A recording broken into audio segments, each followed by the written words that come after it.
بنی فاطمہ کے پر قول ایمان نم فاطمہ۔ حضور علیہ السلام کے گردن میں ایک رومال تھا، کھجور کی چھال کا ایک رومال، اور اس بدو نے آ کر کے رسول اللہ کے اس رومال کو کھینچ لیا، رومال کو کھینچ لیا، بہت توجہ سے سننے کی ضرورت ہے، رومال کو کھینچ لیا، اور اس رومال کو کھینچنے کی وجہ سے رسول اللہ کی گردن میں اسکریچ پڑ گئے، کچھ نشانات آ گئے۔ اب یہ مکی دور نہیں ہے کہ محکومیت کا دور ہو بظاہر، اب یہاں حضرت عمر بن خطاب جیسا جنرل و کمانڈر موجود ہے، یہاں مولا کائنات حیدر کرار جس کے لیے لا فتح الا علی لا سیف الا ذوالفقار جیسی باتیں ہوتی ہیں، جس کی بہادری پر آسمان دنیا کے فرشتے بھی رشک کرتے ہیں، اب وہ حلال المشکلات امام المشارق والمغارب حیدر کرار مولا کائنات موجود ہیں، اور بدو آ کر کے کھینچ لیتا ہے رومال، اور رسول اللہ کے مبارک گلے پر نشان پڑ گیا۔ صحابی آگے بڑھے، رسول اللہ نے فرمایا نہیں، کچھ کرنے کی ضرورت نہیں ہے، مزاج سمجھو رسول اللہ کا، ہم رسول اللہ کے مزاج سے کوسوں دور آ گئے، اور آقا علیہ السلام کا جو مزاج ہے، جو خلق عظیم ہے، ہمارا اس سے رشتہ نہیں بچا، ہم صرف جھنڈیوں والے مسلمان رہ گئے، اور جھنڈا لہرانے والے اور سبحان اللہ والے مسلمان رہ گئے۔ جب اس نے رومال کھینچا، رسول اللہ مسکرا دیے۔ بھلا ایسا کوئی کرتا ہے کہ اگر کوئی کسی پر زیادتی کرے تو جس کے ساتھ زیادتی ہو رہی ہے تو گریبان پکڑتا ہے کہ مسکراتا ہے؟ لیکن لوگوں، یہ ہمارے آقا کا برپا کیا ہوا انقلاب ہے۔ جب رومال کھینچا اس نے اور کہا کہ محمد تمہارے رب نے جو دیا ہے اس میں سے کچھ حصہ مجھے بھی عطا کر دو۔ رسول اللہ نے اس کی جو خواہش تھی وہ خواہش پوری کر دی، عطا فرما دیا۔ اب جب عطا فرما دیا تو وہ بدو حیران تھا، کہنے لگا کہ محمد میں نے پرانی کتابوں میں پڑھا ہے کہ جو آخری پیغمبر ہوں گے ان کا کیریکٹر، ان کا اخلاق، ان کا کردار ایسا ہوگا کہ جو ان سے زیادہ بد اخلاقی کرے گا وہ اس سے اتنا ہی خوش اخلاقی سے ملتے ہوئے نظر آئیں گے۔ سبحان اللہ، بھئی ایسی باتوں میں بھی سبحان اللہ بولا کرو۔ رسول اللہ نے فرمایا، جب اس بدو نے کہا کہ میں نے پرانی کتابوں میں پڑھا تھا کہ جو آخری پیغمبر ہوں گے جو ان کے ساتھ زیادہ بدتمیزی کرے گا وہ اتنا ہی تمیز سے پیش آئیں گے، رسول اللہ کو جب اس نے مسکراتے ہوئے دیکھا تو دشمنی میں رسول اللہ کا رومال کھینچا تھا، لیکن رسول اللہ کی اس مسکراہٹ نے اور رسول اللہ کے اس اخلاق نے اس بدو کے دل میں ایسا انقلاب برپا کر دیا کہ رسول اللہ کے ہاتھ پہ ہاتھ رکھ کے کہتا ہے کہ یا رسول اللہ مجھے بھی کفر کے اندھیرے سے نکال کر اسلام کے نور میں داخل کر لیجیے۔ سبحان اللہ، سبحان اللہ۔ تو ہم اس نبی کے امتی ہیں کہ جس نبی کے سامنے جب سوالات آتے تھے تو رسول اللہ غصہ اور ناراض نہیں ہوتے تھے۔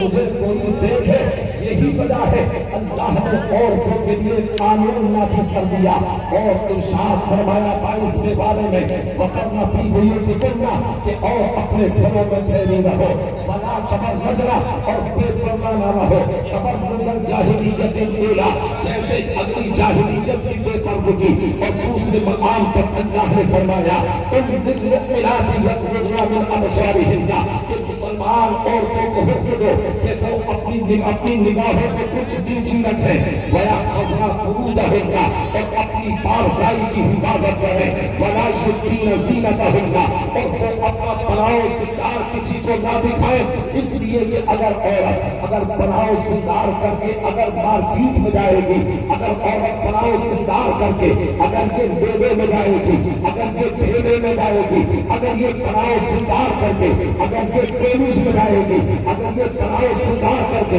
اگر یہ ڈیلس میں جائے گی، اگر یہ پناہ و سنگار کر کے اگر یہ آفس میں جائے گی تو اس کی قسمت بڑی ہو سکتی ہے، اس کا وقار مبنی ہو سکتا ہے، اس کا دامن پار ہو سکتا ہے، اس کا تشخص ہو سکتا ہے۔ تو اسی لیے اللہ نے فرمایا کہ تم اپنے گھروں میں ٹھہری رہو تاکہ تمہاری عزت سلامت رہے، تاکہ تمہارا وقار سلامت رہے، تاکہ تمہارا مقام سلامت رہے۔ اب یہ فقیری لڑائی میں کہتا ہے کہ اللہ سے بڑھ کر جمال والا کون ہو سکتا ہے، اللہ سے بڑھ کر جمیل کون ہو سکتا ہے؟ اللہ جمیل و یحب الجمال کہ اللہ جمیل ہے اور جمال کو پسند فرماتا ہے۔ تو پروردگار کے جمال کا تقاضا ہوا، اس کے بھی حسن کا تقاضا ہوا کہ اسے کوئی دیکھنے والا پیدا کیا جائے۔ تو اللہ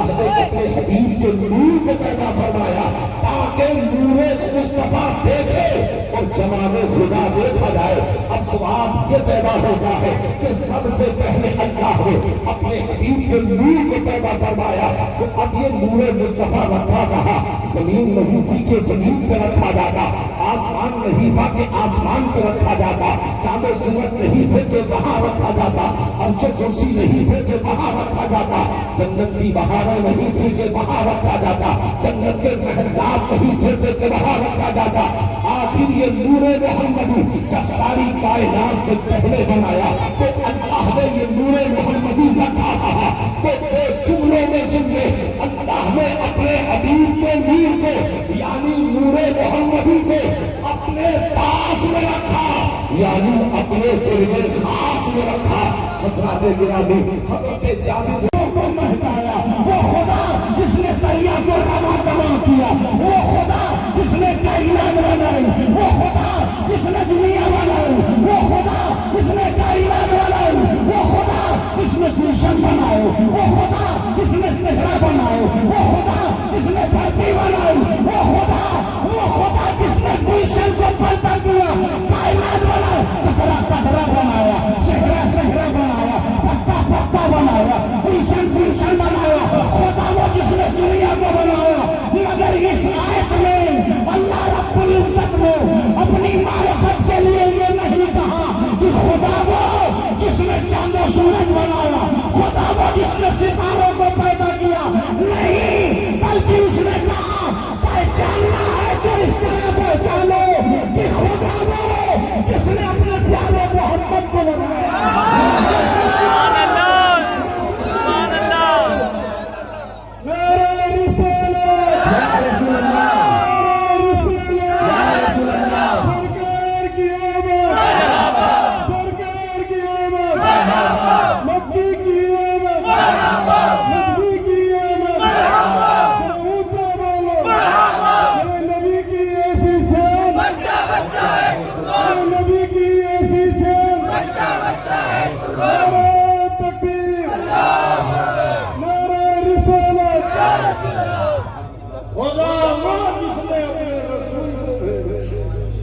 پہچان تو ایسے ہوتی ہے نا، بہترین نمونے سے پہچان بہترین وہ شاہجہاں جس نے تاج محل بنایا، کیونکہ اس کا بیسٹ نمونہ تاج محل بنایا تو بہت لیکن صحیح پہچان کرا وہ شاہجہاں جس نے تاج محل بنایا، جس نے لال قلعہ بنایا، وہ بہترین نمونہ۔ ایسے ہی کامل معرفت کو ہے وہ خدا جس نے اپنے رسول کو بھیجا۔ تاج محل کو دیکھ کر، تاج محل کو دیکھ کر شاہجہاں کی عظمت کا پتہ چلتا ہے، محمد مصطفیٰ کو دیکھ کر خدا کی عظمت کی سبحان اللہ،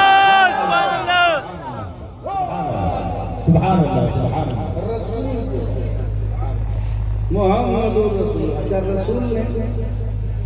بھیجنے سے پہلے پیدا کرنا پڑتا، یہ تو بھیجا 12 ربیع الاول، سبحان اللہ، اب بھیجا 12 ربیع الاول کو بھیجا، مگر اگر آپ کا بھیجا کام کرے، ابھی مولانا بتا رہے تھے، میں اپنے انداز سے تھوڑا سا بتا دوں، اپنی معرفت کے لیے اس نے کیا کیا؟ کنت کنزا مخفیا فاحببت ان اعرف فخلقت الخلق وخلقت نور محمد صلی اللہ علیہ وسلم۔ میں ایک چھپا ہوا خزانہ تھا، کیا تھا؟ چھپا ہوا خزانہ تھا،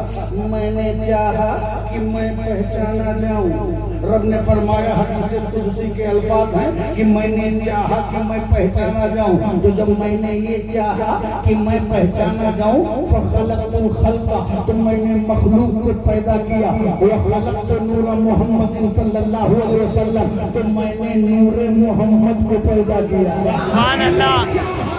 کہ میں پہچانا جاؤں، چونکہ